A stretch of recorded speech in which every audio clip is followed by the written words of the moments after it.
At first glance, it might seem like we're dealing with yet another Duckov killer created purely for irony and quick hype riding on someone else's brand. However, beneath this multi-layered irony lies a full-fledged message to all developers of extraction shooters and their communities. Escape from Duckov is a single-player extraction shooter developed by Team Soda, a studio that is part of the Chinese media corporation Bilibili. The project is positioned as a parody of Escape from Tarkov, but in reality, it is a standalone game with a distinct structure and mechanics characteristic of roguelike and Souls-like genres. The main feature of the project is a simple reimagining of multiplayer survival principles in a single-player format.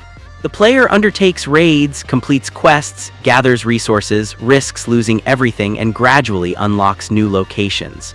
Despite the parodic visual style with bath toy ducks as characters, the mechanics are built on the standard principles of the genre. In the story, we play as one of the last remaining inhabitants of Duckov, the home planet of ducks, which is being consumed by some cosmic storm. Most of the population has fled the planet, and now you must find a way to escape.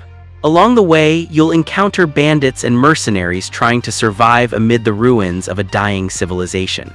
Many quests and situations directly reference the original. The most famous example is the task of finding bronze watches. In Tarkov, it requires multi-stage actions. Finding a key, accessing a truck, and evacuating from the map. In Escape from Duckov, the task is simplified. The key is bought from a vending machine and the object itself is located near the raid exit. Almost every quest from the source material is mocked in this way. This approach reflects the principle of deliberate simplification. The project demonstrates how excessive complexity affects the player's perception of the genre. Bosses also have prototypes. For example, the enemy nicknamed Vita visually and tactically mirrors a similar boss from Tarkov, Killa.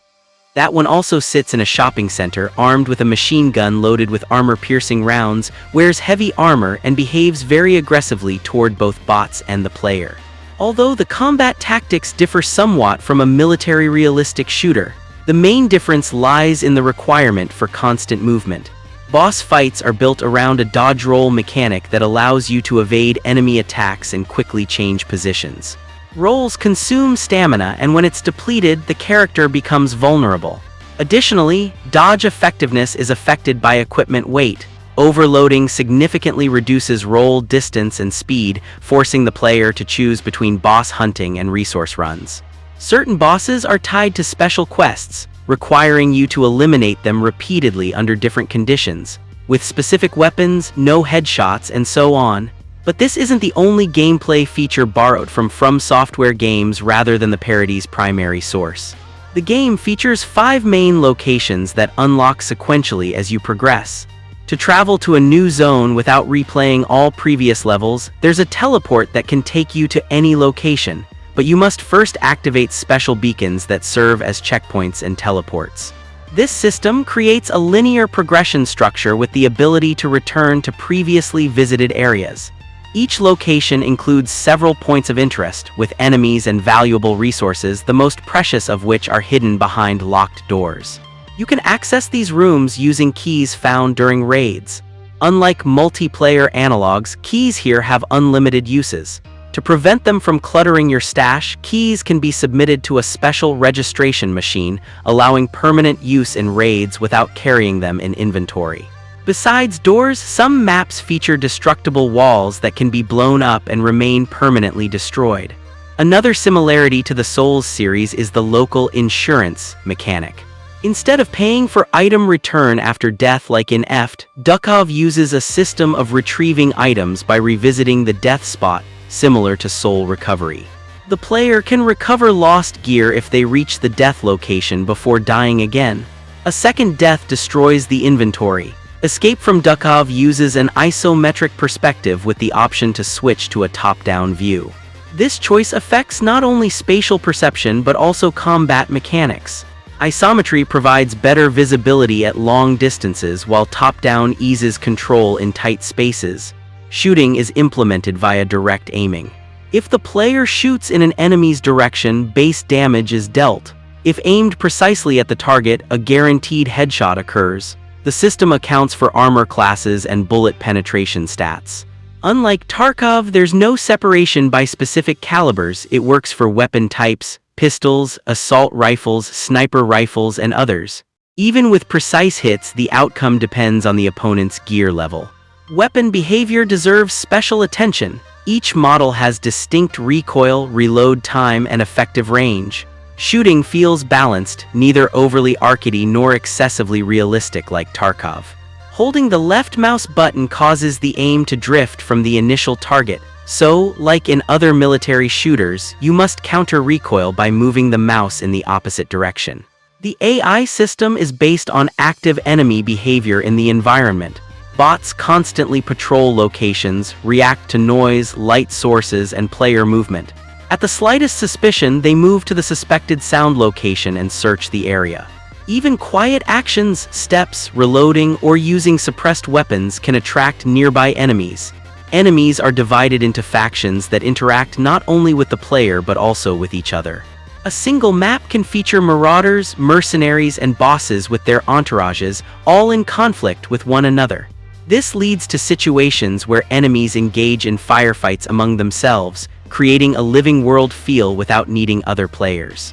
The core behavior logic is the same for all enemies. They try to close distance, open fire in long bursts, and act aggressively. After combat, some can heal if they have meds. The AI doesn't use complex maneuvers or coordination but compensates with fast reaction and high fire density. Certain fighters have extra abilities for added variety. Some actively use grenades in tight spaces, others can dodge player shots, and the rarest can teleport significant distances. This creates unpredictability and demands constant battlefield awareness. Maps in Escape from Duckov are large in scale with structures designed for gradual mastery. Locations feature open layouts with multiple access levels, numerous transitions, hidden routes, and vertical elements. Space isn't divided into separate arenas but feels like a unified territory with points of interest, encouraging exploration rather than just rushing missions. The player can freely choose routes, combine objectives, and avoid direct fights. This makes every outing feel different, even on familiar maps. A key design element is the dynamic conditions system, affecting enemy behavior and gear choices. Raids have no exit timer, so you can stay as long as you want, but the game features day-night cycles and weather changes. At night, combat spider robots appear on maps. They have good armor and machine guns, posing a threat early on. In such raids, you can use any gear, including body armor and night vision devices, to offset visibility issues and fight effectively. During cosmic storms, map structures change. Dense purple haze covers the area and anomalous creatures of unknown origin appear on the surface. Contact happens more often in open areas near energy sources. For these raids, a special protective suit provides radiation immunity but minimal armor. This creates risk asymmetry, access to rare loot but loss of standard defenses. Certain map sections are contaminated with toxic gas. Valuable resources and unique crafting blueprints can be found there. Safe traversal requires a respirator mask discovered in other locations or bought from traders. Thus, map structure encourages preparation and planning. Geography, knowledge, and proper gear directly impact raid success. Beyond main maps, there's a special test location accessible via a ferryman in the hideout. This area is a standalone challenge with enhanced enemies. Conditions resemble arena fights and test individual skills. Victory yields rare weapons and armor, defeat results in gear loss without retrieval rights. The hideout in Escape from Duckov is the central element of the game loop, combining preparation, trading, crafting, and character development. It's not just a zone between raids but a full management base where the player interacts with key objects, accepts and completes quests, buys/sells items, assembles gear, studies blueprints, and develops skills. Hideout architecture follows a modular principle.